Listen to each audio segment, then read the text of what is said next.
इस कार्यक्रम के पुण्यार्चक हैं श्रीमान महावीर प्रसाद जी जैन सेठी, श्रीमती शकुंतला जी जैन सेठी, कोटा राजस्थान, खातौली वाली। स्वर्गीय श्री नागराज सगरी स्मरणार्थ, Chinnas residency 32, Seshadri road, Ananda Rao circle, Bengaluru. Shrimati Shobha Nagaraj Sagari, Bengaluru. पुत्री सौभाग्य रेखा मोहन कुमार वडकुद्रे, दामाद श्री मोहन कुमार वडकुद्रे, पौत्री कुमारी निकिता मोहन कुमार वडकुद्रे, पौत्री कुमारी रचिता मोहन कुमार वडकुद्रे, कोल्हापुर। पुत्री सौभाग्यवती प्रतिभा सदन, दामाद श्री सदन कुमार, पौत्री अर्घ्या सदन, पौत्र आगम सदन, बेंगलुरु। पौत्री सौभाग्यवती सची देवी रवि कड़बी, दामाद श्री रवि कड़बी, पौत्र माहिन रवि कड़बी, पौत्री मनस्वी रवि कड़बी, बेंगलुरु। Shri Dinesh Sarvesh Akhilesh Patni, AUM capital, Kolkata. श्रीमती चंदा कोठारी के 75वें जन्मदिन के उपलक्ष्य में श्री केवल चंद कोठारी की ओर से श्री केवल चंद कोठारी, श्रीमती चंदा कोठारी, पुत्र एवं पुत्रवधू श्री राजू, श्रीमती नीलू कोठारी, भाद्रवधू, भतीजा एवं वधू, भांजा एवं वधू, नाती प्रांजल जैन, नाती नथ दामाद, पुत्री एवं दामाद,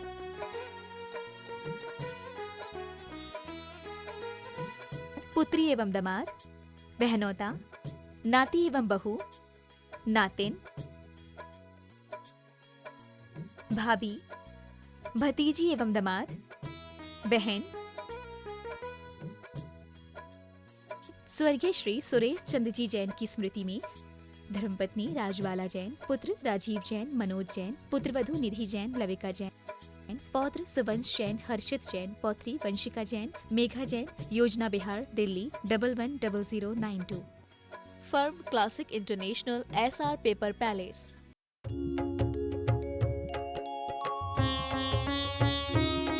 शंका समाधान।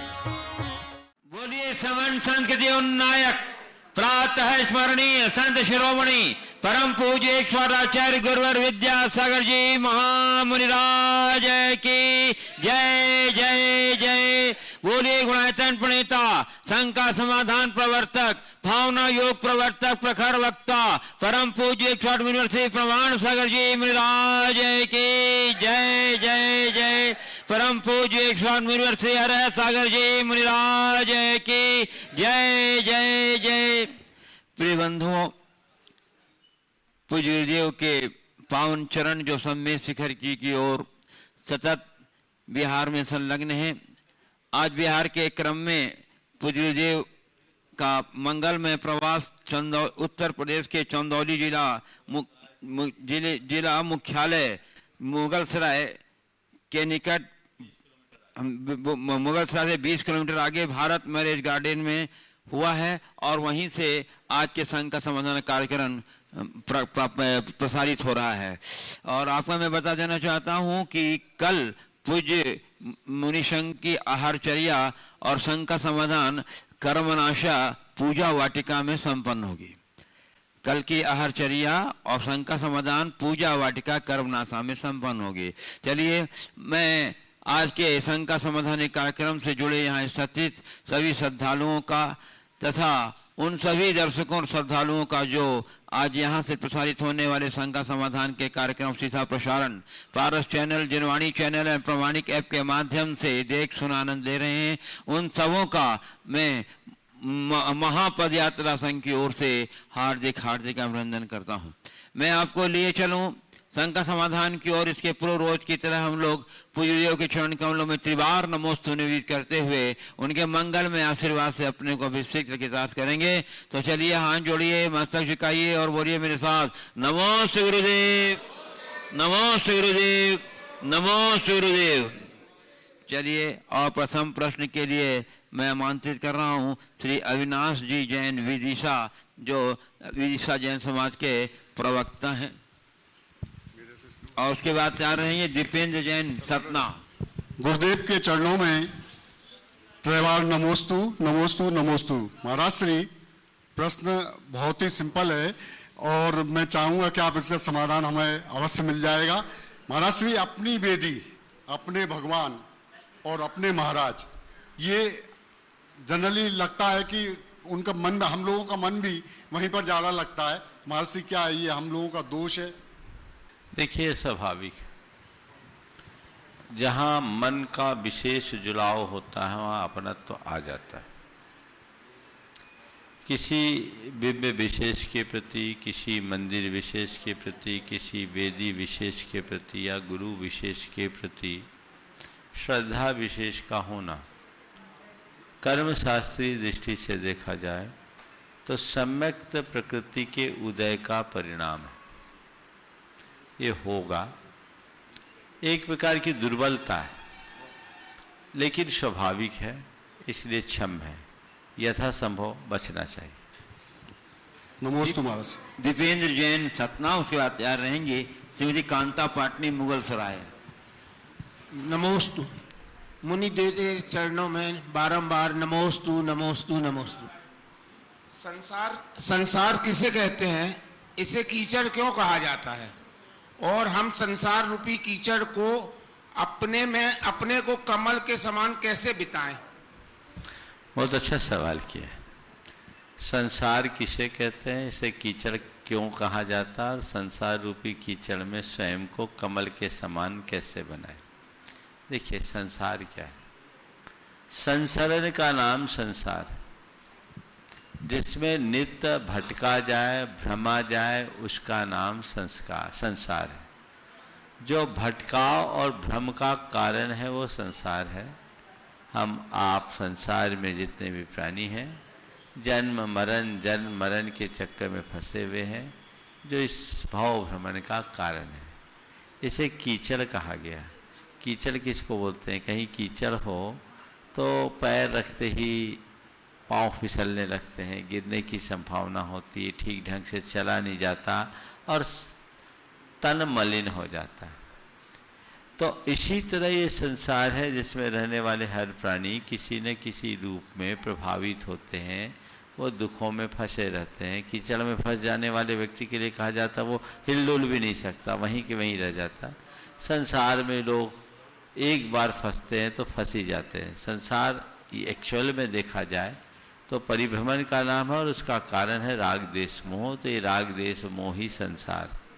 इस कीचड़ में जो एक बार फंस गया उसको निकलना बड़ा मुश्किल है। लेकिन आपने पूछा है कीचड़ में कमल की तरह है, अलग कैसे रहा जाए, खिला कैसे रहा जाए, ज्ञान भाव जागृत हो जाए, तो संसार के कीच में रह करके भी अलिप्त रहा जा सकता है। मैं संसार में हूँ पर मुझ में संसार नहीं। भेद विज्ञान के साथ आत्मदृष्टि से संपन्न व्यक्ति अपने आप को संसार में लिप्त होने से बचाता है और वो संसार के कीच में रह करके भी कमल की भांति उससे अलिप्त रहता है। तो हर पल हमें ध्यान रखें, मैं कौन हूँ, मेरा क्या है, मैं क्या कर रहा हूँ और मुझे क्या करना है। ये बातें अगर हमारे मन मस्तिष्क में अंकित होगी तो सब बातें सहज हो जाए। नमोस्तु। श्रीमती कांता पाटनी मुगल सराय, स्वागत रहेंगे अवनीश जैन कोल्हापुर। नमोस्तु महाराज जी। नमोस्तु महाराज जी। मेरा प्रश्न यह है कि बहिरात्मा, अंतरात्मा और परमात्मा में क्या अंतर है? जो बहिरात्मा, अंतरात्मा और परमात्मा, इन तीनों शब्दों को देखे। बहिरात्मा कौन? जो अपनी आत्मा को बाहर ढूंढे। अंतरात्मा कौन? जो अपनी आत्मा को अंदर देखे। और परमात्मा कौन? जिसने अपनी आत्मा के परम यानी उत्कृष्ट रूप को प्राप्त कर लिया, वो परमात्मा है। शास्त्रीय भाषा में देखें तो शरीर और आत्मा में एक बुद्धि रखने वाले बहिरात्मा कहलाते हैं, जो मिथ्या दृष्टि कहलाते हैं। अंतरात्मा जो शरीर और आत्मा के भेद को जानकर भेद विज्ञान से संपन्न होते हैं, सम्यक दृष्टि होते हैं, उन्हें अंतरात्मा कहते हैं।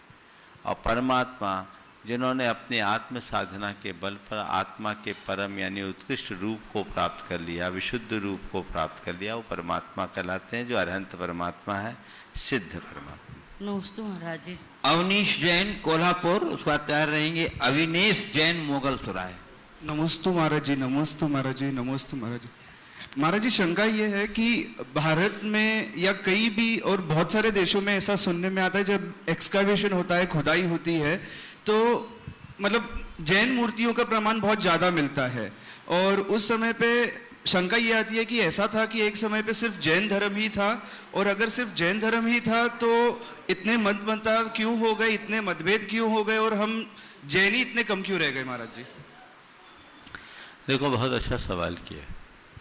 ये बात सच है कि हमारा अतीत बड़ा समृद्ध था। जैन धर्म में जैन समाज सदैव धर्मभीरु समाज रही है और धर्म और धर्मायतन के प्रति समर्पित रही। एक समय था जब भारत की बहुसंख्यक आबादी जैन थी और जैन होने के कारण उन्होंने धर्मायतनों की खूब रचना कराई, निर्माण कराया। काल के प्रभाव से वे कुछ ध्वस्त हुए, कुछ ध्वस्त कर दिए गए, जो जमींदोज हो गए।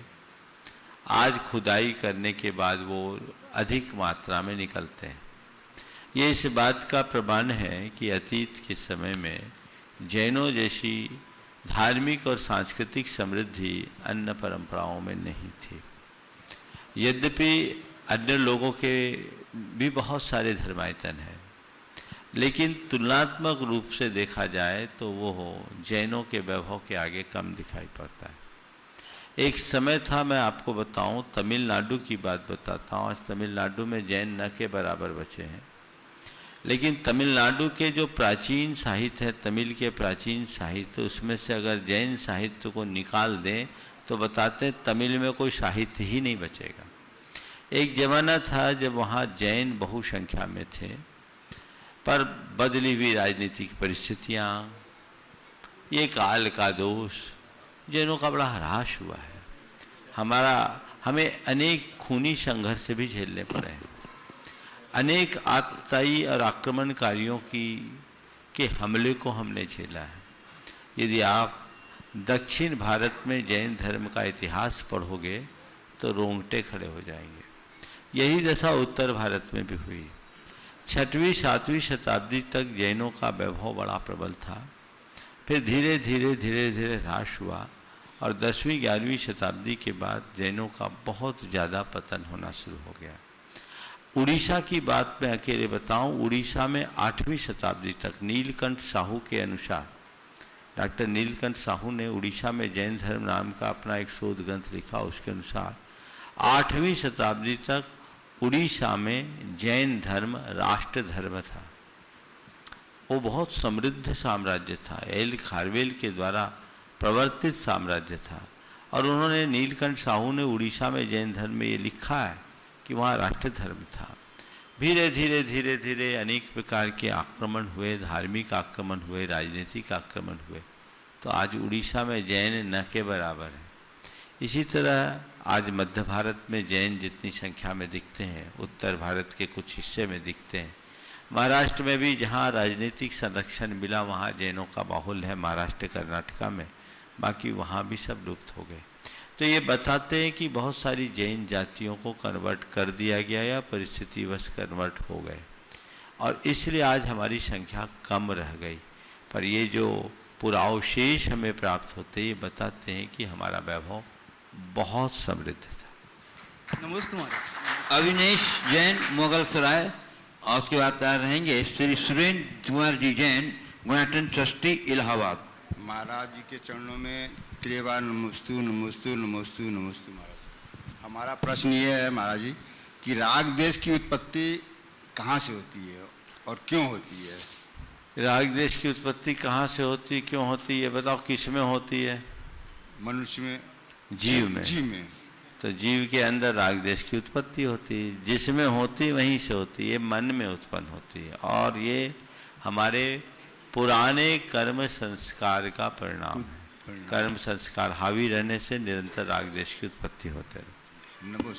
Shri Surendra Kumar ji Jain, trustee, गुणाटन trustee, Allahabad. उसके बाद तैयार रहेंगी श्रीमती प्रीति शशांक जैन, गुणाटन ट्रस्टी, प्रयागराज।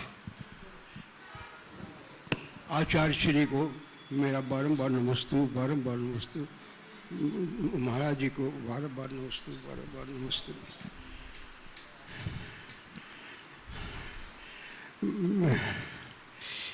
सन 2011 की बात है, जबकि आचार्य श्री विद्यासागर जी के शिष्य श्री 108 उत्तम सागर जी महाराज इलाहाबाद पधारे थे और उनका चौमासा हुआ था।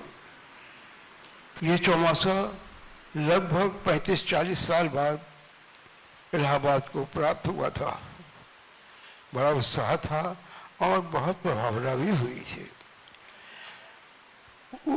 उसमें जब उनका विहार होना था उस समय उन्होंने बड़ी कृपा करके हमें संलेखना व्रत 12 वर्षों का दिया था, जो कि 2023 में पूरा हो जाएगा। और मैं तब से यथाशक्ति पूरा पालन करता चला आ रहा हूँ। और हमारे ऊपर इतनी बड़ी कृपा हुई कि रतनलाल जी बैनाला, उनकी हमारे ऊपर हमेशा कृपा रहती थी। उन्होंने हमसे कहा कि बहुत उनको अच्छा लगा जब हमने उनसे ये बात कही, और उन्होंने कहा हम जरूर तुम्हारे पास आएंगे, जब तुम्हारी संलेखना का तुम्हें लगे कि समय आ गया है तो हमें खबर करना, हम फौरन आएंगे और तुम्हें ले करके आचार्य श्री विद्यासागर जी के चरणों में ले चलेंगे और वहाँ पर अपने सानिध्य में हम संलेखना कराएंगे। तो आप कहना क्या चाह रहे हैं? मैं पूछना ये चाहता हूँ महाराज कि वो अब नहीं रहे, अब हमें मार्गदर्शन दीजिए कि हम कैसे करें, क्या करें। हाँ, बहुत अच्छी बात। सबसे पहले तो 88 वर्ष की उम्र में भी इस तरह का उत्साह बहुत स्वागत योग्य है। सबसे पहले तो मैं ये बोलूँगा सुरेंद्र जी कि संलेखना उम्र देखकर नहीं की जाती, संलेखना शरीर की अवस्था को देखकर ली जाती। 12 वर्ष की संलेखना के विषय में गुरुदेव निषेध करते हैं और भगवती आराधना में भी इसका निषेध है। वहाँ उल्लेख है, योग निर्यापकों के रहते हुए भी यदि कोई मुनि 12 वर्ष की संलेखना लेता है तो महान असंयम के दोष का भागी है। भगवती आराधना में लिखा। इसलिए 12 वर्ष की संलेखना लेना ठीक नहीं है। ऐसे कई प्रकरण आए जिसमें मुनियों, आचार्यों के भी और श्रावकों के भी, उनने 12 वर्ष की संलेखना तो ले ली, फिर कई बरस और निकल गए। आपको ये संलेखना आपने ली या दी गई, ठीक है, अभी तो उसमें आपका समय बाकी है, पर अपनी अंदर की तैयारियां रखिए। किसके साथ क्या होगा कह नहीं सकते। संलेखना किसी के भरोसे नहीं होती, खुद के पुरुषार्थ से होगी और प्रबल पुण्य से होगी। आप देखिए बैनाला जी ने आपके लिए कितना सहारा दिया, वे आपकी संलेखना के लिए उत्साहित किए आपको, पर वे खुद ही रह गए। काल के गर्भ में क्या छिपा है कह नहीं सकते। आप अपना व्रत उपवास जारी रखिए, अपने आप को अंतरंग से मजबूत कीजिए, बाहरी संपर्क और आसक्ति से अपने आप को बचाइए। मैं आपके माध्यम से आप जैसे उन तमाम लोगों को संदेश देना चाहता हूँ जो जीवन के चौथे पन में हैं और संलेखना की भावना रखते हैं। अपने आप को अंतरंग से तैयार करेंगे तो इसके परिणाम बेहद अच्छे आएंगे और वो आपके जीवन के लिए एक उपलब्धि होगी। भावना निरंतर भाइये। और इस समय अब ये अवस्था आ गई कि गुरुओं के सानिध्य में ज़्यादा रहना शुरू कीजिए। घर में रहोगे, कहाँ है शशांक? संलेखना कठिन है। संलेखना तो गुरु शरण में ही होगी, इसलिए धीरे धीरे उधर संपर्क अपना बढ़ाना चाहिए। ठीक है। श्रीमती प्रीति शशांक जैन, ग्वांटन ट्रस्टी, प्रयागराज। गुरुवार के साथ श्री शशांक जैन भी खड़े हो जाए साथ में। गुरुवार के चरणों में त्रैवार नमोस्तु नमोस्तु नमोस्तु। हे गुरुवर, मैं अग्रवाल कुल परिवार की बेटी हूँ। मेरा विवाह जैन परिवार में हुआ है। मुझे परिवार से विवाह के बाद कभी फोर्स नहीं किया गया कि तुम अपने धर्म को छोड़ दो, जैनत्व को पूरा अपना लो। धीरे धीरे ये संस्कार मेरे अंदर जैन के आस्था बढ़ी और उत्तम सागर जी महाराज जी के चौमासा करने को उपरांत ये और दृढ़ हुई। अब मेरा नियम है कि मैं मिथ्या अपने गुरुवार के अलावा पंच परमेष्ठी के अलावा सम्यक दर्शन का पालन करूंगी। हाँ। मैं जब भी अपने मायके जाती हूँ तो मुझे वहाँ कहा जाता है कि वैष्णव के मंदिर चलो। तो मैं नहीं जाती हूँ, उनको बुरा लगता है। मैं उनको जैनत्व की महिमा नहीं बता पाती हूँ, या जो मैं अंदर महसूस करती हूँ कि मेरा रुझान उधर नहीं है। मैं सिर्फ इसी एक रास्ते पे चलना चाहती हूँ। देखिए, आपसे मैं कहूँ, चूंकि आप लोग अग्रवाल जैन परिवार से संबंध है और अग्रवाल जैनों का वर्षों का संबंध है, लगभग 2000 साल का इतिहास है, जिसमें गंगा जमुना संस्कृति चली आ रही। जैन की बेटी वैष्णव के घर जाके वैष्णव हो गई और वैष्णव की बेटी जैन के घर आकर के जैन हो गई। ये बहुत अच्छी बात है कि आपके ऊपर किसी ने कोई दबाव नहीं दिया, पर आपके भीतर एक स्वाभाविक रुझान प्रकट हुआ। धर्माचार्य के संदर्भ में एक बात सदैव सबको ध्यान रखना चाहिए, धर्म किसी को थोपा नहीं जाता, ये हमारे व्यक्तिगत आस्था के अनुरूप होता है। इसलिए आप अपने तरीके से अपनी पूजा उपासना कर रही है, आप करिए। यदि ऐसा कहीं अपने घर परिवार में प्रसंग आता है तो उनकी बात को अत्यंत विनम्रता से आप टाल सकते हैं और उनसे कह दें कि मेरी आस्था अलग है और मैं अपनी आस्था की तरह अपना जीवन जीना चाहती हूँ, आप मुझे सहयोग दीजिए। धार्मिक मामला एक तरफ है, पारिवारिक मामला एक तरफ। यदि ऐसा करेंगे तो ज़्यादा अच्छा होगा। आप अपने आप को सही साबित करके सामने वाले को गलत साबित करने की चेष्टा करें, ये व्यवहारिक नहीं है। मुझे जो करना है वो मैं करूं, सामने वाले को जो करना है वो करे, सब अपने अपने में स्वतंत्र है। अत्यंत विनम्रता और दृढ़ता के साथ ये बात कही जा सकती है। गुरुवर, फिर भी मैं मायके से संबंध लोगों को जैनत्व का सम्यक का बखान नहीं कर पाती। यदि वो सुनना चाहे तो बताओ, पहला सवाल। फिर उनसे बताओ, अगर उनके मन में जैनत्व के प्रति रुझान आए और आपसे पूछे कि आप जैनत्व की तरफ क्यों झुक रहे हैं, तो उनसे कहो ये आडंबर मुक्त धर्म है, यहाँ केवल वीतरागता और अहिंसा की उपासना है, यहाँ किसी भी प्रकार के अंधविश्वासपूर्ण कर्मकांड को कोई स्थान नहीं है, यहाँ एक ऐसी जीवन शैली की बात है जो हमें स्वस्थ, संतुलित और सहज जीवन जीने का आधार देता है। तो हमें ये अच्छा लगता है। इतनी बात आप बता दें तो लोगों को और अच्छा हो सकता है, फिर वो धीरे धीरे चीज़ों को समझेंगे, अपने आप चीज़ें समझ में आ जाएंगी। गुरुवर के चरणों में नमोस्तु। श्री शशांक जी जैन, ग्रांटन ट्रस्टी प्रयागराज। उसके बाद तैयार रहे ग्रांटन ट्रस्टी श्री अरविंद राजा जबलपुर। नमोस्तु नमोस्तु नमोस्तु। महाराज जी, मैं नित्य पूजा और अभिषेक करता हूँ, लेकिन मेरे प्रतिदिन एक जिज्ञासा बनी रहती है कि जब पूजा करते हैं तो उसमें शब्द आते हैं पूजा में कि मल्यागिरी चंदन लाया हूँ, या जल क्षीर सागर से लाया हूँ, या अभिषेक करते वक्त यह कहा जाता है रोज कि 1008 कलशों से जलधारा कर रहा हूँ, लेकिन सच्चाई में तो 1 कलश या 4 कलशों से ही जलधारा होती है। तो क्या यह भगवान के समक्ष झूठ बोलने जैसा नहीं है? बहुत अच्छी बात। मंदिर में जो भगवान विराजमान है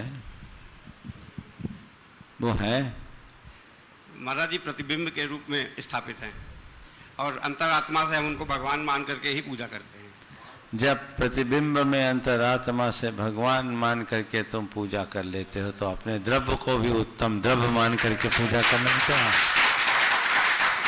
भावना के भगवान तो भावना का द्रव्य। समझ गए? जी महाराज जी। चलिए, नमस्ते महाराज। श्री अरविंद राजा, गुणाटन ट्रस्टी जबलपुर से रहेंगे। नमस्ते, मेरे परिवार की ओर से नमस्ते। हम मंदिर का निर्माण तो कर लेते हैं पर मन को मंदिर नहीं बना पाते, इसका क्या कारण है? मन को मंदिर कैसे बनाएं? मंदिर का निर्माण कर लेते हैं, मन को मंदिर कैसे बनाए? पहले देखो मंदिर का निर्माण कैसे करा जाता है। मंदिर तो आपने बनवाए हैं, आगे भी बनवाने में लगे हैं। मंदिर के निर्माण में क्या करना पड़ता है? प्रक्रिया क्या है? पहले खुदाई करना पड़ती है, फिर उसकी नींव भरी जाती है, फिर दीवारें उठाई जाती है और तरीके से उठाई जाती है धीरे धीरे। हाँ, फिर वेदी बनती है, फिर शिखर बनता है, फिर कलश रखते हैं तो मंदिर बनता है। पंच कल्याण के बाद तो जो प्रक्रिया मंदिर को बनाने के लिए हम बाहर करते हैं वही प्रक्रिया अपने भीतर करने लगे तो हमारा मन भी मंदिर बनेगा। कैसे? सबसे पहले मन में जितना कचरा जमा है जन्म जन्मांतरों का, उसे खोद करके बाहर निकालो। अनादि का जो कचरा जमा है उसे खोद करके बाहर निकालो, पहला काम। फिर उसकी नींव को मजबूत बनाओ, धर्म निष्ठा की नींव, श्रद्धा की नींव मजबूत बनाओ। और श्रद्धा की नींव बनाने के बाद चारित्र की ईंट उस पर रखना शुरू करो, ज्ञान के मसाले से उसे जड़ते जाओ। तब तुम्हारा ये मंदिर बनेगा जिसमें भावना की वेदी होगी। समझ गए? भावना की वेदी होगी और फिर तुम्हारे मन में तुम्हारे भगवान विराजमान हो सकेंगे और अपना जीवन धन्य कर सकेंगे। रायसेठ चंद्र कुमार जी, श्रीमती सुनीता जी, यूनाइटेड ट्रस्टी जबलपुर, और उसके बाद तैयार रहेंगी Shrimati and Shri Mukesh Kirti, metro United trustee Delhi. द्वय मुनि राजों के चरणों में कोटि कोटि नमन। महर्षि उत्तर प्रदेश की पावन भूमि को अनेकों तीर्थंकरों के कल्याण प्राप्त होने का सौभाग्य प्राप्त हुआ है। इसी तरह बिहार प्रांत में भी अनेकों तीर्थंकरों की निर्माण भूमि का सौभाग्य प्राप्त हुआ। मगर महर्षि ऐसा क्या हुआ जो उत्तर प्रदेश में इतने कल्याणक होने के बाद भी किसी भी तीर्थंकर को निर्माण प्राप्त होने का स्थान नहीं मिला? इसका क्या कारण हो सकता है? बात बिल्कुल सही है। हमारे तीर्थंकरों का जन्म जहां हुआ, निर्वाण वहां नहीं हुआ। एक दो को छोड़कर, वासुपूज्य भगवान को छोड़ दो। मेरी दृष्टि से उत्तर प्रदेश में जन्म हुआ और उत्तर प्रदेश में निर्वाण नहीं हुआ, बिल्कुल सही हुआ, क्योंकि तीर्थंकरों का जन्म एक प्रदेश के लिए नहीं, सारे लोक के लिए होता है। वो जहां से जन्म लिए वहां से निकल गए और सारी दुनिया को जगाते जगाते जगाते अपने जीवन के अंतिम लक्ष्य को प्राप्त किए। हमारे शास्त्रों की जो व्यवस्था है उसके अनुसार तीर्थंकरों की जन्मस्थली अयोध्या और निर्वाण स्थली सम्मेत शिखर। अयोध्या और सम्मेत शिखर के मध्य अगर वर्तमान व्यवस्था को देखें तो लगभग 500 किलोमीटर का अंतराल होगा। पर इस बीच उन्होंने संपूर्ण आर्यावर्त में विहार किया और गए। काल दोष से सभी तीर्थंकरों का जन्म अयोध्या नहीं हुआ, कुछ का ही हुआ, और निर्वाण भी 20 का ही सम्मेत शिखर में हुआ। बाकी आदिनाथ, वासुपूज्य, नेमिनाथ और महावीर स्वामी ये अन्यत्र गए। उनमें वासुपूज्य और महावीर स्वामी बिहार में गए और वासुपूज्य भगवान के तो पांचों कल्याणक एक ही जगह हो गए। महावीर स्वामी ने बासुकुंड वैशाली में जन्म लेकर पावापुर से निर्वाण को प्राप्त किया। ये एक प्रक्रिया है। तो ये क्यों नहीं हुआ, आपने सवाल किया। शास्त्रीय दृष्टि से तो हम कहेंगे तो ये कह सकते हैं भाई अयोध्या में जन्म और सम्मेत शिखर में निर्वाण का नियोग है, लेकिन मुझे लगता है ये उत्तर सही नहीं है। नियोग नहीं, ये एक प्रयोग है। जन्म हमने जनता को जगाने के लिए लिया, इसलिए उनका विहार होता है और वो अपना उनके निमित्त से जो कार्य होना होता है उसे संपन्न करके निर्वाण को प्राप्त करते हैं, ऐसा समझना। श्री यूनाइटेड ट्रस्टी मुकेश कीर्ति जैन, मेट्रो दिल्ली, और उसके बाद तैयार रहेंगे श्री कपूर चंद जी, पाटनी, कोटा। नमोस्तु गुरुदेव। नमोस्तु गुरुदेव। जीवन में डाउन टू अर्थ होना एक गुण माना जाता है। इसका सही और विस्तृत मायने क्या है और इस गुण को हम अपने जीवन में कितना आत्मसात करें जिससे कि हमारा स्वाभिमान भी सुरक्षित रहे और यह गुण हमारे आत्मबल और मनोबल को बढ़ाने में कारण बने? देखिए, डाउन टू अर्थ अपने आप में एक बहुत बड़ा गुण है। विनम्र बने रहना, विनम्रता, मिलनसारता, कर्तव्यनिष्ठा, कार्यकुशलता हर मनुष्य की एक विशिष्टता है, ये हमारे अंदर होना चाहिए। इसका मतलब ये है कि किसी ने कुछ कहा तो हम उसका सत्कार करें, असत्कार न करें। आपने पूछा किस सीमा तक हम विनम्र बने रहें। मेरी राय में किसी के द्वारा कुछ कहा जाने पर अपने आप को अपमानित महसूस न करना, ये विनम्रता का सर्वोत्कृष्ट रूप है। विनम्र होने का मतलब केवल इतना ही नहीं है कि हम सामने वालों के प्रति नत व्यवहार करें, अपितु विनम्रता का अर्थ ये है कि हमसे कोई अपशब्द भी कह दे तो हम अपने आप को अपमानित महसूस न करें। ये दृष्टि हमारी होनी चाहिए। और चाहे जो स्थिति हो, कोई कुछ कह भी दे तो हमें अपनी विनम्रता की सीमा को खंडित नहीं करनी चाहिए। यदि कहीं असहमति या आपत्ति भी हो, उसे प्रकट करने में कोई बुराई नहीं है, लेकिन उसमें भी हमारा लहजा नम्र होना चाहिए, अक्खड़पन नहीं होना चाहिए। किसी के अपशब्द कहने पर स्वाभिमान खंडित नहीं होगा। अपशब्द कहने पर स्वाभिमान खंडित क्या होगा? उसने कह दिया, हम उसके साथ, उसने अपशब्द कहा और हमने उसके लिए नकारात्मक प्रतिक्रिया दे दी, तो हमें और उसमें अंतर क्या रहा? हमें और उसमें अंतर क्या रहा? वो अपशब्द कहे, आप चुपचाप सुन के अनसुना कर दे। स्वाभिमान का मतलब ये है, ये तो अभिमान है कि हम उसकी प्रतिक्रिया कर रहे हैं। नमोस्तु भगवान। गुरुवर, जो हमारे सहयोगी होते हैं या हमारे साथ रहते हैं, तो उसमें जब भी कोई अच्छा काम करता है तो उसके किसी ना किसी मन के किसी कोने में एक प्रशंसा की अपेक्षा रहती है गुरुवर। तो कई बार देखा गया है कि या तो हम चुप लग जाते हैं, प्रशंसा नहीं करते, या एक्स्ट्रा प्रशंसा करते हैं, जो कि दोनों ही केसेस में एक हानिकारक रहती है। तो गुरुवर, ये समझना है हमें कि जो हमारे जूनियर हैं या जो हमसे सीनियर हैं, उस केस में अगर कोई हमारे साथ हमारा सहयोग करता है तो उसके प्रति हमें प्रशंसा किस तरीके से करनी चाहिए, उसका उत्तम तरीका क्या है कि वो एक बिल्कुल सम तरीके से रहे गुरुवर। देखिए, किसी भी व्यक्ति के द्वारा अगर कोई कार्य संपन्न होता है तो उसका मौके पर प्रशंसा जरूर करनी चाहिए, खासकर ऐसे मौके पर जब उसे प्रशंसा की अपेक्षा हो। प्रशंसा मिलने से व्यक्ति को एक अलग प्रेरणा मिलती है, प्रोत्साहन मिलता है। झूठी प्रशंसा नहीं देनी चाहिए, लेकिन कार्य संपन्न होने के बाद सामने वालों को उसकी सराहना जरूर करनी चाहिए, तो उसका उत्साह बढ़ता है। और आप अगर जरूरत से ज़्यादा प्रशंसा करेंगे तो उसका अभिमान बढ़ेगा। हमें अभिमान न बढ़े, इस बात की सावधानी रखते हुए उसके उत्साह को बढ़ाने के लिए प्रशंसा करना चाहिए। ठीक है। नमोस्तु नमस्ते गुरुवर। जंजी जैन कोटा, संयोजक गुणायतन संयोजक मेवाड़ प्रांतीय हड़ौती संविभाग।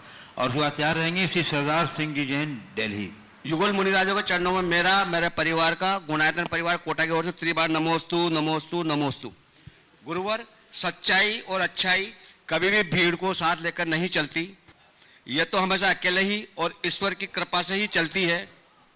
अच्छी भूमिका, अच्छे लक्ष्य और अच्छे विचार वाले लोगों को हमेशा स्मरण किया जाता है, मन में भी, शब्दों में भी और जीवन में भी। तो गुरुदेव, हम दैनिक दिनचर्या में इसका लक्ष्य प्राप्त करने के लिए हमें क्या करना चाहिए?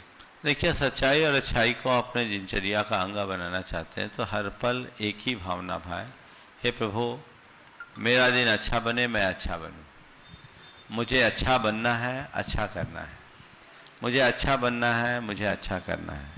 ये धुन अपने मन में लगाए और उसी अनुरूप संकल्प अपने हृदय में जगाए तो हमारे जीवन में अच्छाई और सच्चाई दोनों प्रकट होगी और हम अपने जीवन को निखारने में समर्थ होंगे। नमस्ते गुरुवर। नमस्ते। श्री सरदार सिंह जी जैन, दिल्ली।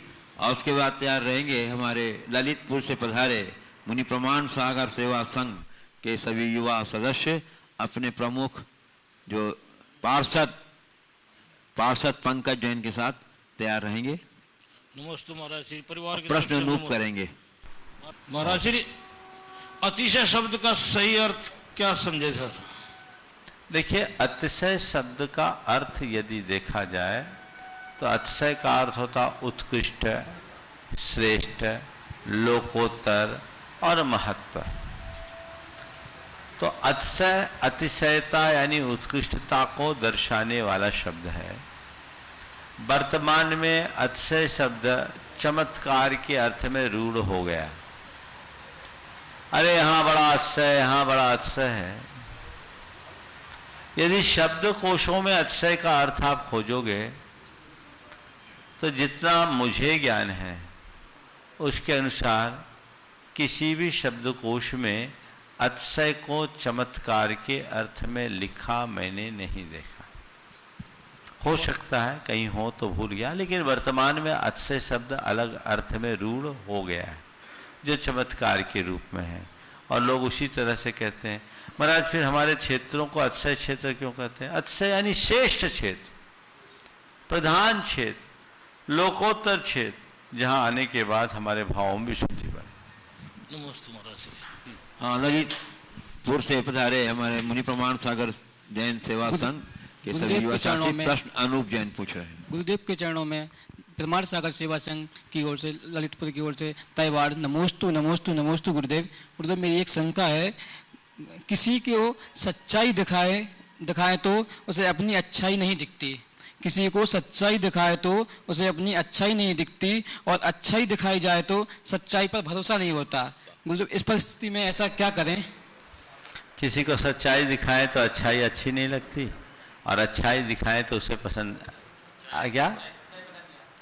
किसी को सच्चाई दिखाएं तो उसे अपनी अच्छाई नहीं दिखती, और अच्छाई दिखाएं तो उसे सच्चाई पर भरोसा नहीं होता। बहुत अच्छी बात कही। सच्चाई दिखाएं तो उन्हें अच्छा नहीं लगता, और अच्छाई दिखाएं तो उन्हें भरोसा नहीं होता। हम क्या करें? बस एक ही बात है, सच्चाई दिखाओ तो अच्छाई से दिखाओ। कैसे? एक किस्सा बताता हूँ। एक राजा था जिसकी एक आंख बंद थी, वो एक आंखी था। उसे अपनी चित्र बनवाने की सनक चढ़ी, तो बहुत सारे चित्रकार आए। कईयों ने राजा जैसा था वैसा का वैसा चित्र बना दिया। राजा क्षुब्ध हो गया कि सच्चाई तो थी पर अच्छा नहीं था। राजा ने सबको दंडित कर दिया। कुछ लोगों ने दोनों आंखें पूरी बना दी। राजा देखा अच्छा तो है पर सच्चा नहीं है। राजा को वो भी अच्छा नहीं लगा। पर एक बहुत समझदार था जो सच्चाई को अच्छाई के साथ प्रकट करने में निपुण था। उसने राजा का चित्र बनाया शिकारी मुद्रा में, और शिकारी मुद्रा में चित्र बनाते समय ऐसे धनुष कमान दिया और एक आंख पे ऐसा एंगल बना दिया, और चित्र एकदम जीवंत सा बन गया। एकदम एक आंख ऐसे। राजा ने देखा क्या बढ़िया चित्र है। राजा ने उसे अपने गले का हार दे दिया। क्यों गुरुजी? सच्चाई भी थी और अच्छाई भी थी। इसलिए केवल सच्चाई नहीं, अच्छाई हो, और कोई अच्छाई नहीं, सच्चाई हो। नमोस्तु गुरुदेव। नमोस्तु गुरुदेव। शशि जैन मन भावन विदिशा, और उसके बाद तैयार रहेंगे हमारे गुणायतन ट्रस्टी, कटनी चातुर्मास के निदेशक, पूर्व पद यात्रा के पुण्याजक श्री सेठ सुभाष चंद्र प्रभाजी जैन कटनी। गुणायतन प्रणेता वर्तमान के वर्धमान परम पूज्य प्रमाण सागर जी महाराज को मेरा और मेरे परिवार की तरफ से बारंबार नमोस्तु नमोस्तु नमोस्तु। हे महाराज जी, मेरा प्रश्न यह है कि गिरते हुए मनोबल को संभालने के लिए हम क्या करें ताकि हम स्वयं भी संभले रहें और दूसरों को भी संभालने में सहयोगी बने? देखिए, मनोबल गिरे तो क्या करें? जब भी मनोबल गिरे तो अपने आप को मोटिवेट करके संभालना चाहिए। उसके लिए 4 आलम्बन देता हूँ। कुछ अच्छे सूत्रों को बार बार दोहराएं, कुछ अच्छा चरित्र पढ़ें, ऐसे लोगों के संपर्क में आएं जो हमें अच्छी प्रेरणा देते हों, जो हमारे मनोबल को बढ़ाते हैं। और नंबर 4, ऐसे लोगों से सुरक्षित दूरी बना के रखें जो हमारे मनोबल को गिराते हैं। ये 4 प्रयोग अगर करेंगे तो मनोबल को ऊंचा रखने में समर्थ रह सकेंगे। नमोस्तु महाराज। श्री सेठ सुभाष चंद्र जी, प्रभा जी, परम पूज्य समता सागर महाराज जी और निश्चय सागर महाराज जी जो कि विदिशा में विराजमान है, हम उनसे नमोस्तु करने आए थे, उनने आपके लिए नमोस्तु बोला। और ये हमारी नमोस्तु बोल दो। हाँ। चंद्र प्रभा जी, शेख सुभाष जी, चंद्र प्रभा जी अभी अभी गुरुदेव तो पहुंचेंगे शेखर जी, लेकिन उनके पहले ये वंदना करके आ गए हैं पूरे रिहर्सल के रूप में, और फाइनल फिर जा करके पूरी साथ करेंगे। श्री शेख सुभाष जी, चंद्र प्रभा जी। नमोस्तु गुरुदेव, नमोस्तु नमोस्तु नमोस्तु। आजकल ये देखने में आता है कि लोग बातें तो बहुत बड़ी बड़ी बताते हैं, हम ये कर रहा है, हम वो कर रहा है, परंतु एक जरा सा कोई कांटा चुभ जाए या कोई उनके विपरीत बात हो जाए तो इतने जल्दी गुस्सा आता है। इसको कैसे दूर करें महाराज जी? सबसे बड़ी मनुष्य की कमजोरी है। देखिए, मैं इस विषय में एक ही बात कहूँगा, लोग अच्छा करना तो चाहते हैं पर अच्छा बनना नहीं चाहते। हमारी शक्ति अच्छा करने में खपती है, अच्छा बनने में भी खपे। ये हमारा पुरुषार्थ होना चाहिए। हम अच्छा करें तो अच्छा बने भी, लक्ष्य ये होना चाहिए। बातें बड़ी बड़ी करने से काम नहीं होता। जीवन का कल्याण तभी होगा जब हम थोड़ा ही सही कुछ अच्छा करना शुरू करें। तो आपने जो कहा कि बहुत बातें कर लेते हैं लेकिन थोड़ी सी बात में विचलित हो जाते हैं, ऐसे लोगों को बहुत गहराई से समझना चाहिए और कुछ अच्छा करने का संकल्प लेकर शुरुआत करना चाहिए। इनके बाद तैयार रहेंगे श्री इंजीनियर रमेश जी सतना। हे गुरुवर, नमोस्तु नमोस्तु नमोस्तु। मैं अभी शिखर जी को कराई हूँ, ऊपर पहाड़ से आकर मुझे इतना हल्का लगा कि बहुत अच्छा लगा। वो आनंद मतलब अपने मुंह से नहीं बता सकती, इतना अच्छा लगा। मैं जब एक्सीडेंट हुआ था हमारा न्यूजीलैंड में, तब से ही मेरी वो थी, जब से ठीक हुए थे ऐसे लग रहा था मैं कब शिखर जी की वंदना कर पाऊंगी या नहीं कर पाऊंगी, पर आज मुझे हिम्मत मिली और मैं आज शिखर जी की वंदना करके यहाँ तक फिर से आ गई। हे गुरुवर, नमोस्तु नमोस्तु नमोस्तु। अपने आप को बदलना सबसे आसान होने पर भी उसके लिए हम कभी प्रयास तक नहीं करते, और अपने आप को धर्म के अनुकूल बदलना सम्यक दर्शन की योग्यता प्राप्त के लिए अनिवार्य है। इसका मार्गदर्शन दे। बात बिल्कुल सही कही। अपने आप को बदलना सबसे आसान है लेकिन हमारा उसकी तरफ सबसे कम ध्यान है। जिस दिन हमारा ध्यान स्वयं के परिवर्तन के प्रति केंद्रित हो जाए उसी दिन हमारा जीवन बदल जाएगा। हमें कोशिश करनी चाहिए। लोग अपने भीतर कम, बाहर ज़्यादा झांकते हैं। कहते हैं सब कुछ इन आँखों से दिखता है लेकिन आँख के अंदर का कचरा आँखों को दिखाई नहीं पड़ता। मनुष्य को सारी दुनिया की दुर्बलताएं दिखती है, खुद के भीतर की दुर्बलता की तरफ उसकी दृष्टि नहीं जाती। जब तक अपनी दोषों और दुर्बलताओं को मनुष्य खुद न देख ले तब तक वो अपने जीवन को बदलने के लिए संकल्पित नहीं हो सकता। जिस व्यक्ति की अंतर्दृष्टि जागृत होती है वे ही अपने आप को बदलने में सक्षम हो पाते हैं और सन्नद्ध हो पाते हैं। आपने कहा कि अपने आप को परिवर्तित करने की प्रक्रिया की शुरुआत का नाम ही सम्यक दर्शन है।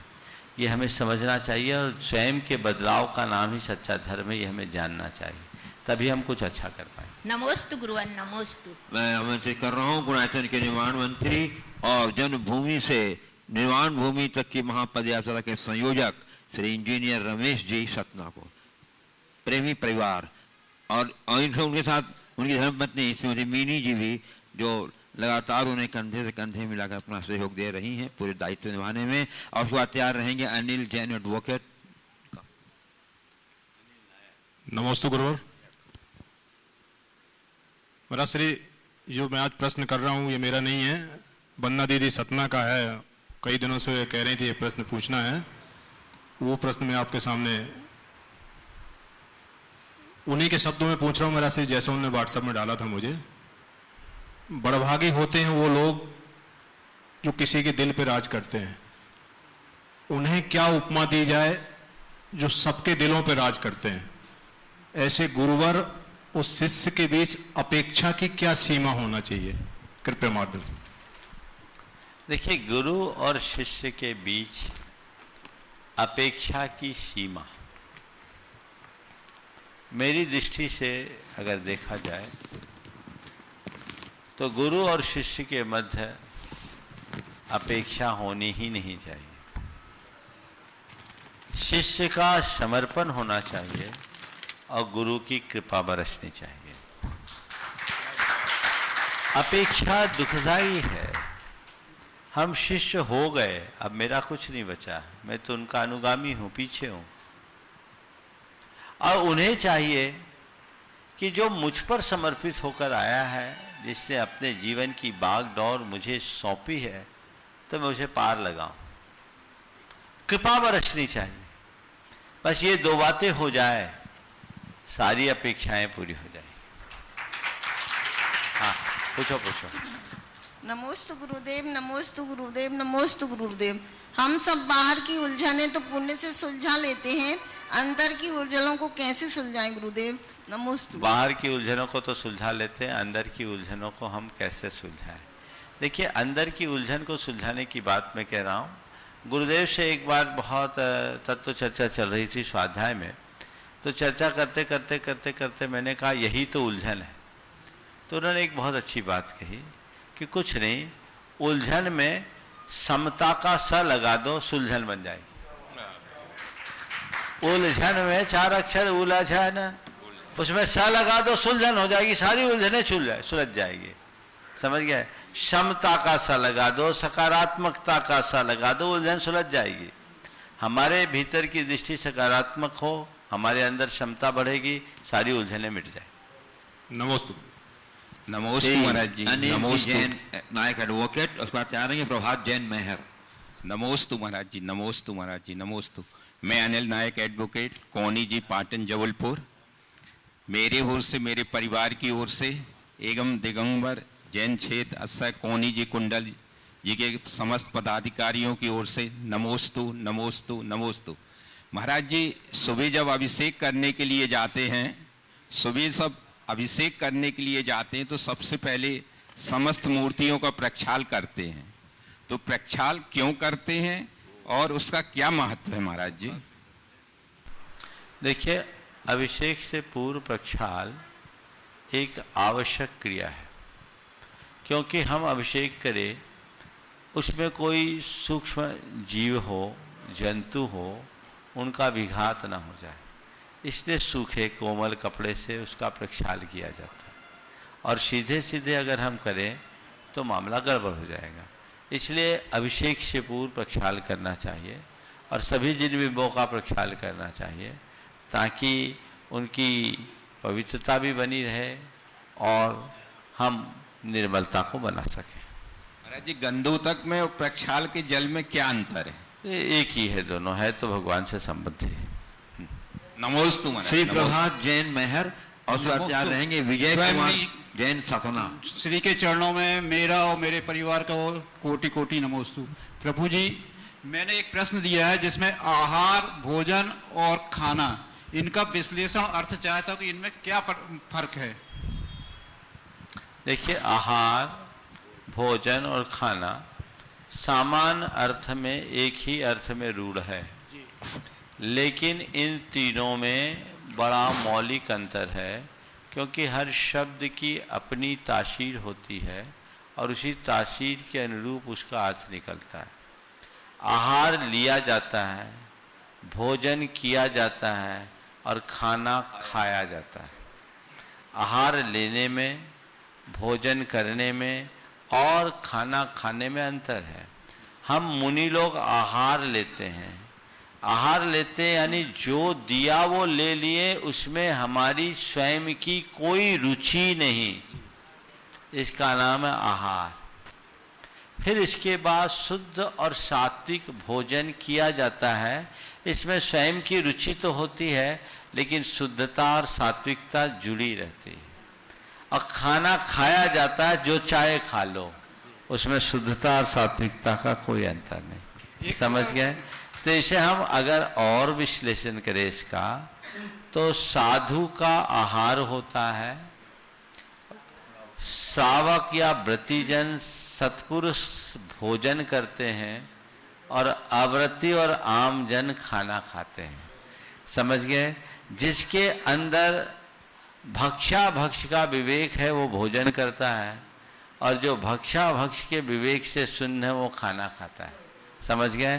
तो आप लोगों से मैं कहूँगा खाना खाना बंद करो, भोजन करना सीखो। एक छोटा सा प्रश्न और महाराज जी, 28 तारीख को एक प्रश्न हुआ था ये इसी मंच से, हाँ। कि वो जो लड़कियां होती हैं, एक का अनुमति है, एक की, फिर पूछना। अभी और लोग हैं तुम्हारे पीछे। महाराज जी नियमावल से अभी विराट सागर जी महाराज ने आपको नमोस्तु बोला है। ओ ठीक है।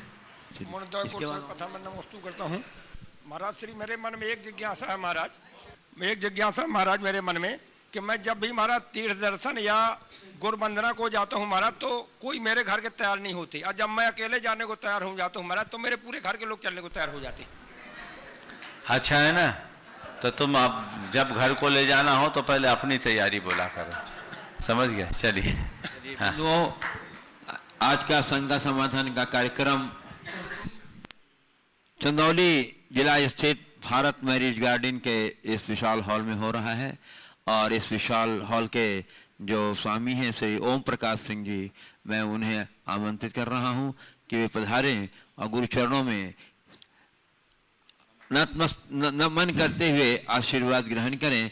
और महापद यात्रा के संयोजक से इंजीनियर रमेश जी सतनाथ से मैं अनुरोध करूंगा कि आप महापद यात्रा संघ की ओर से उनको सद्भावना की पीठ दुपट्टा पहना करके सम्मान करें, और आप लोग बहुमान की तालियां बजा करके इस सम्मान में दान करें। और ओम प्रकाश जी, यदि आपकी कोई जिज्ञासा हो तो आप जिज्ञासा भी पूछ सकते हैं गुरुदेव शरणों में। बंधुओं, बहुत ही उत्तम व्यवस्था इन्होंने अपने इस गार्डन में दी है, हम लोग बड़े आपके प्रति आभारी हैं। सामने सामने से। हाँ,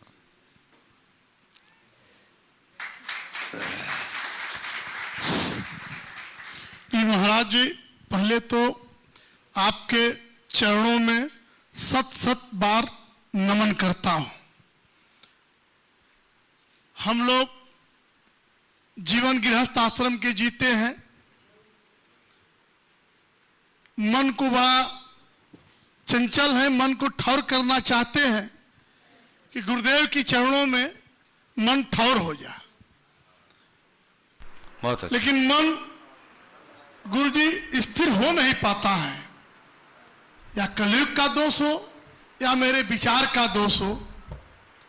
एक कैसे मन गुरु के चरणों में ठौर होगा, क्योंकि हम तो शिव हम वाले हैं महाराज जी। बहुत अच्छा। हमेशा शिव हम ही बोलते हैं। बहुत अच्छा। और मैं किसी को प्रणाम भी करता हूं तो शिव हम ही बोलकर करता बस सब शिवो हम हैं, हम आप सबके भीतर वही शिव स्वरूप परमात्मा है, हम उसे पहचाने। आपने जो बात कही कि हम अपने मन को गुरु चरणों में स्थिर कैसे करें, मन का स्वभाव है इधर उधर भागना, और इधर उधर भागने के स्वभाव रखने वाले मन को स्थिर करने के लिए हमें लंबे अभ्यास की जरूरत है। सतत अभ्यास करें। मैंने आपके गेट पे शिवो हम देखा तो मुझे लगा जरूर ये किसी साधना से रुचि रखने वालों का परिसर है, और आज आपके प्रश्न से वो बात साकार भी हो गई। हमें नित्य भावना भाने चाहिए। हम अपने मन को या जीवन को जैसा बनाना चाहते हैं उसकी भावना भाएं, और रात दिन उसी धुन में लगे। आज नहीं कल मन रमेगा।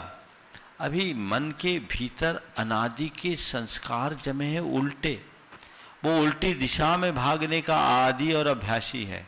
वहाँ से लौटाने के लिए हमें सतत पुरुषार्थ की जरूरत है, और वो अभ्यास अगर हमारा बनेगा तो हम आगे बढ़ाएंगे। मन के संस्कार के लिए कहा गया अभ्यास वैराग्याभ्याम तद निरोध है। अंदर अभ्यास और वैराग। अभ्यास तब बनेगा जब संसार से थोड़ा वैराग्य होगा। तो वैराग चूंकि संसार का राग है, वो हमें अभ्यास भी नहीं करने देता है, थोड़ी देर में इधर उधर भाग जाते हैं। तो जीवन के लक्ष्य को सामने रख करके चले, तब हम इस दिशा में आगे बढ़ सकें। थैंक यू महाराज। मैं आमंत्रित कर रहा हूं श्री प्रत्युष, युवा प्रत्युष जैन, जो कन्नौज, युवा प्रत्युष जैन कन्नौज, शेरोमंडी संरक्षक हमारे जो चिंतामणि सवाईलाल परिवार, अच्छा पीयूष जी जैन के सुपुत्र, और पूरे पद यात्रा में ये अपना योगदान दे रहे हैं। बहुत सुंदर बात है। चलिए अपना प्रश्न रखिए। नमोस्तु नमोस्तु नमोस्तु महाराज श्री। महाराज श्री, मेरा प्रश्न है, जैसे बाहुबली भगवान की प्रतिमा है, गोमटेश्वर प्रतिमा जो है, जैसे उस पे बारिश का जैसे पानी गिरता है तो क्या वो भी गंधोदक बन जाता है? हमें तो मानना ही चाहिए कि भगवान से संस्पर्शित जल हमारे लिए गंधोदक क्या अमृत है, उसे मान कर चलना चाहिए और यथासंभव उसका बहुमान करना चाहिए। नमोस्तु नमोस्तु नमोस्तु महाराज। गुरुदेव, मैं चाहता हूं कि बहुत दिन हो गए हैं और हमारे ऑनलाइन जिज्ञासु बड़ी प्रतीक्षा में है, तो आपकी आज्ञा हो तो 2-3 प्रश्न ऑनलाइन ले लेता हूं। जो गुरुदेव, उत्तर प्रदेश बिनौली बागपत से श्री नितिन जैन कह रहे हैं, महाराज से किसी ने क्या खूब कहा है कि समय हर समय को बदल देता है, बस समय को थोड़ा समय चाहिए। बहुत सुंदर। तो महाराज जी, बुरे समय को हम अतिथि के रूप में कैसे स्वीकारें कि उसका हम अच्छे समय की भांति सत्कार कर सकें? समाधान कीजिए। बहुत अच्छा वाक्य है, समय को बदल देता है, बशर्ते हम उसके लिए थोड़ा समय दें। आपने कहा है बुरे समय को अतिथि के रूप में कैसे स्वीकारें, हाँ, कि उसका हम अच्छे समय की भांति सत्कार। देखिए, अगर ये बहुत अच्छे से हो सकता है यदि हम हर समय को एक अवसर के रूप में देखें। यदि मनुष्य हर समय को अच्छा हो या बुरा एक अवसर के रूप में देखेगा तो वह अपने समय को हमेशा अच्छा करने में समर्थ होगा। मुश्किल ये है कि लोग समय का मूल्यांकन करना ही नहीं जानते और अपना समय खोने के बाद समय का मूल्य समझते हैं। ऐसी स्थिति में हमारे अंदर कभी स्थिरता नहीं आ सकती और जो हम अपने जीवन का प्राप्तव्य है उसे नहीं पा सकते। पूज्य गुरुदेव, इंदौर मध्य प्रदेश से अर्पित जैन कह रहे हैं कि गुरुदेव, एक जैन मुनि होने के नाते आपकी अपने देश के प्रति और अपने समाज के प्रति क्या जिम्मेदारियां बनती हैं और आप उसका कैसे पूरा करते हैं? देखिए, मैं तो साधु हूं और साधु के लिए तो वसुधैव कुटुंबकम है। देश समाज तो बहुत छोटी है, सारा संसार मेरा देश है और सारा समाज मेरा परिवार है। सारे प्राणी जगत को मैं एक परिवार की तरह देखता हूँ। हम वसुधैव कुटुंबकम को अपने जीवन में चरितार्थ करने के लिए सतत साधनारत है।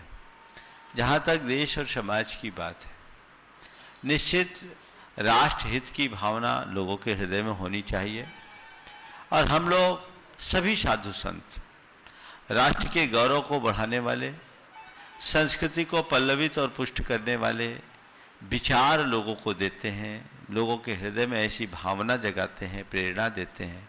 तो उस विचार, भावना और प्रेरणा के फलस्वरूप एक बड़ा बदलाव आता है। आज साधु संतों के संपर्क में आने के बाद यदि लोगों के जीवन में परिवर्तन आता है तो क्या ये समाज हित में नहीं है? लोग यदि संस्कारित, सभ्य और सशक्त बनते हैं तो क्या ये देश हित में नहीं है? मैं तो समझता हूँ मनुष्य का निर्माण ही समाज का निर्माण है, मनुष्य का निर्माण ही राष्ट्र का निर्माण है, मनुष्य का निर्माण ही विश्व का निर्माण है। साधु संत इसी विश्व निर्माण की भूमिका में लगे हैं, इसलिए सतत वो प्रयासरत रहते हैं और हम लोगों की यही भावना होती है सारे जग में खुशहाली हो। हम तो नित्य कहते हैं मंगल मंगल होए जगत में, सब मंगलमय हो, इस धरती के हर प्राणी का मन मंगलमय होए। इसी भाव के साथ यहीं पर विराम। बोलिए परम पूज आचार्य गुरुवर श्री विद्यासागर जी महाराज, मुनि श्रीमान सागर जी महाराज की।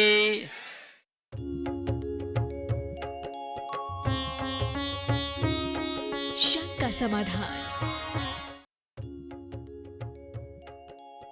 इस कार्यक्रम के पुण्यार्चक थे श्रीमान महावीर प्रसाद जी जैन सेठी, श्रीमती शकुंतला जी जैन सेठी, कोटा राजस्थान खतौली वाली। स्वर्गीय श्री नागराज सगरी स्मरणार्थ, Chinnas residency 32, Seshadri road, Ananda Rao circle, Bengaluru. Shrimati Shobha Nagaraj Sagari, Bengaluru. पुत्री सौभाग्य रेखा मोहन कुमार वडकुद्रे, दामाद श्री मोहन कुमार वडकुद्रे, पौत्री कुमारी निकिता मोहन कुमार वडकुद्रे, पौत्री कुमारी रचिता मोहन कुमार वडकुद्रे, कोल्हापुर। पुत्री सौभाग्यवती प्रतिभा सदन, दामाद श्री सदन कुमार, पौत्री अर्घ्या सदन, पौत्र आगम सदन, बेंगलुरु। पौत्री सौभाग्यवती सची देवी रवि कड़बी, दामाद श्री रवि कड़बी, पौत्र माहिन रवि कड़बी, पौत्री मनस्वी रवि कड़बी, बेंगलुरु। Shri Dinesh Sarvesh Akhilesh Patni, AUM capital, Kolkata. श्रीमती चंदा कोठारी के 75वें जन्मदिन के उपलक्ष्य में श्री केवल चंद कोठारी की ओर से श्री केवल चंद कोठारी, श्रीमती चंदा कोठारी, पुत्र एवं पुत्रवधू श्री राजू श्रीमती नीलू कोठारी, भाद्रवधू भतीजा एवं वधू, भांजा एवं वधू, नाती प्रांजल जैन, नाती नथ दामाद, पुत्री एवं दामाद,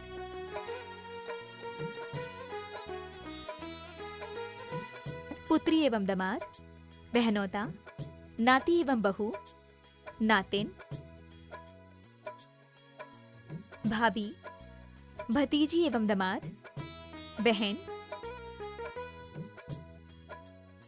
स्वर्गीय श्री सुरेश चंद जी जैन की स्मृति में धर्मपत्नी राजबाला जैन, पुत्र राजीव जैन, मनोज जैन, पुत्रवधू निधि जैन, लविका जैन, पौत्र सुवंश जैन, हर्षित जैन, पौत्री वंशिका जैन, मेघा जैन, योजना बिहार, दिल्ली 110092।